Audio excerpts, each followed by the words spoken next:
Most people are learning skills the wrong way, stuck in a loop of endless tutorials, outdated advice, and giving up just before a breakthrough. But you don't have to be most people. By tapping into how your brain actually learns and using science-backed methods, you can master any skill at lightning speed. Forget slow. Forget average. In this video, we're breaking down the best methods you need to learn anything as fast as humanly possible. Let's dive in. If you've ever tried to learn something new, you've probably done the classic sit, watch, and hope it sticks routine. You watch tutorials, read books, or listen to podcasts thinking, yeah, I totally get this. But then when it's time to actually do it, you freeze. Your brain draws a blank. You realize you still don't know what to do. Why? The problem is simple. Passive learning feels productive, but it's an illusion. Think about the last time you learned something difficult. Did it happen when you were rewatching the same tutorial for the 10th time? Probably not. It happened when you were forced to figure something out yourself. This is because of a concept called desirable difficulty. When learning feels too easy, your brain doesn't actually grow. But when learning feels hard, when you're forced to think, struggle, and make mistakes, that's when real growth happens. It's uncomfortable, it's intense, but it's also 10 times faster than passive learning. Here's a fact that sounds too simple to be true. You learn faster by testing yourself than by reviewing information. This is called active recall. When you're forced to recall something from memory instead of passively reviewing it, your brain works 10 times harder, locking in that knowledge like a mental save file. And research proves it. In one study, students who studied by reviewing notes performed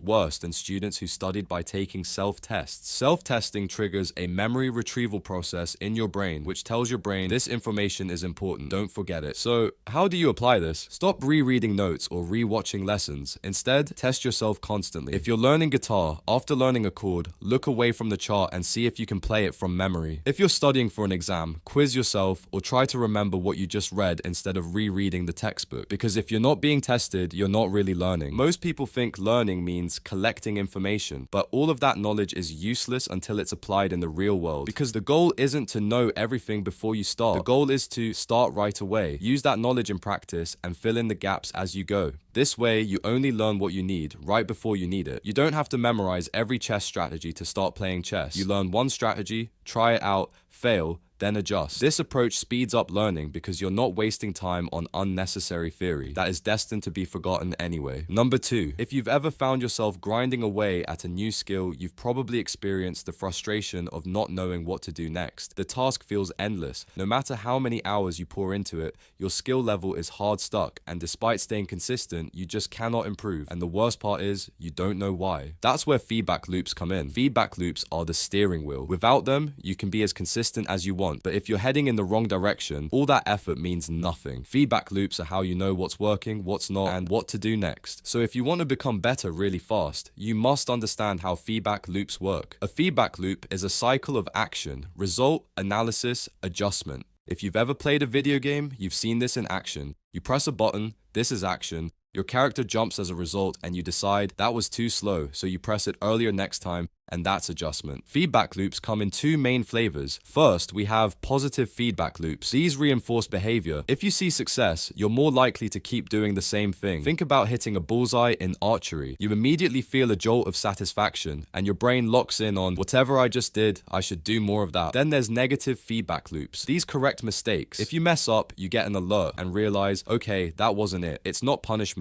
it's information. The more you engage with this type of feedback, the faster you adapt. This matters because without feedback, you're flying blind. You have no idea if what you're doing is effective. You might even be reinforcing bad habits. The biggest and most common mistake learners make when learning a new skill is avoiding feedback. Why? Because it's uncomfortable. We'd rather not know that our singing is off-key or that our essays are riddled with mistakes. But here's the truth. Avoiding feedback is the #1 reason people stay bad at things. When people say, I've been doing this for years, but I'm still not good, it's often because they've been avoiding feedback. No coach, no review, just doing the same thing incorrectly over and over. Like someone practicing guitar for hours, but strumming every chord wrong. It's the classic 10,000 hour misconception. People think that if they just put in more hours, they'll get better. But if you're practicing the wrong technique for 10,000 hours, all you've done is master the art of doing it wrong. And here's a secret. The faster you get feedback, the faster you learn. If you only get feedback after a week, your brain has already forgotten what action caused the result. But if feedback comes instantly, like in video games,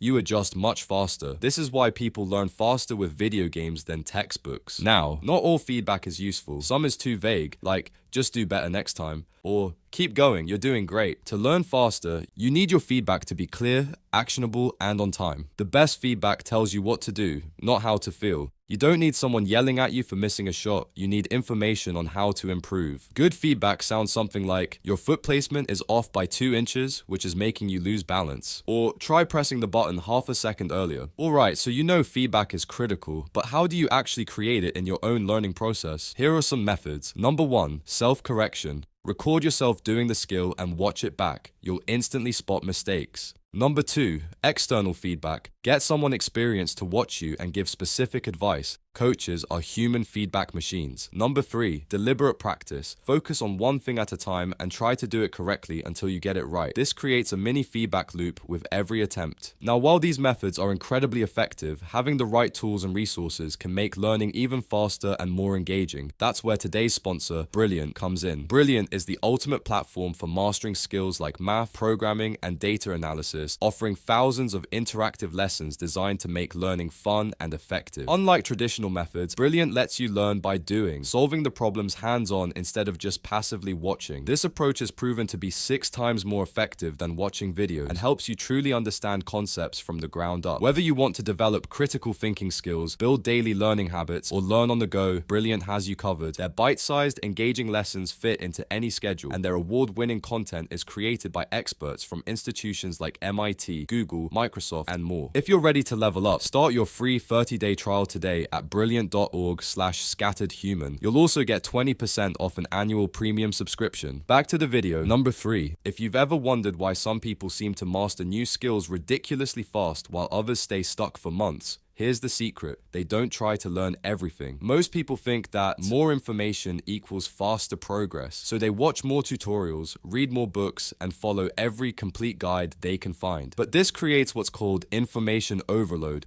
You're exposed to so much information that your brain can't tell what's important and what's fluff. An economist called Vilfredo Pareto noticed that 80% of Italy's land was owned by 20% of the people. Later, people realized that this 80-20 split shows up everywhere. This is the 80-20 rule, and it says that 80% of your results come from 20% of your efforts. It's the reason why 20% of language vocabulary allows you to understand 80% of conversation. 20% of musical practice techniques lead to 80% of improvement in performance. 20% of coding skills solve 80% of programming problems. This principle is everywhere, and when it comes to learning skills fast, it's a game changer. While most people waste time on fluff and nice-to-know knowledge, the 80-20 master focuses on only the critical few things that actually matter. The key idea here is that if 80% of results come from 20% of the effort, stop doing the 80% of things that don't matter. To master skills quickly, you need to 1. Find the 20% of key actions, concepts,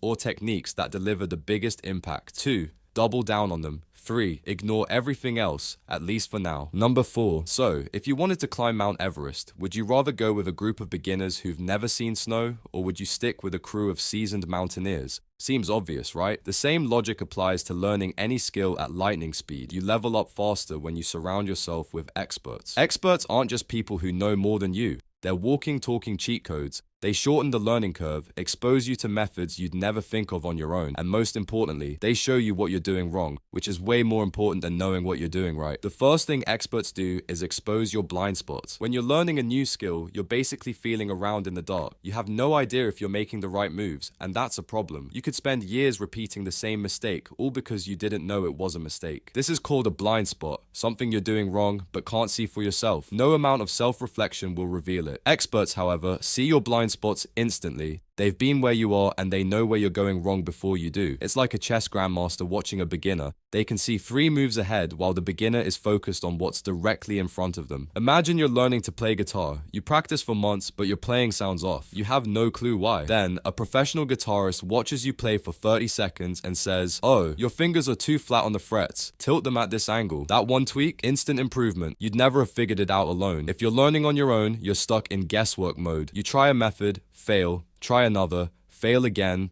and repeat. This works eventually, but it's slow. Experts skip this step for you. They've already made those mistakes and they know the exact path you need to follow. Instead of guessing and repeating, you're following a proven roadmap. When you're surrounded by experts, you're constantly exposed to their language, terms, metaphors, and mental models you wouldn't hear from beginners. You're also exposed to their mindset, solving problems the way they would, and you're exposed to their standards. Experts have high standards, and when you're around them, you start to hold yourself to those standards too. Experts also create pressure, the right kind of pressure. If you're surrounded by people who are way better than you, you might feel a little out of place. It's uncomfortable, but that discomfort is actually one of the most powerful forces for growth. That's because you feel the need to keep up with them. This forces you to push harder than you would if you were just practicing alone. This positive pressure is a powerful motivator. Your brain doesn't want to be the weakest link in the tribe, so it forces you to rise to the occasion.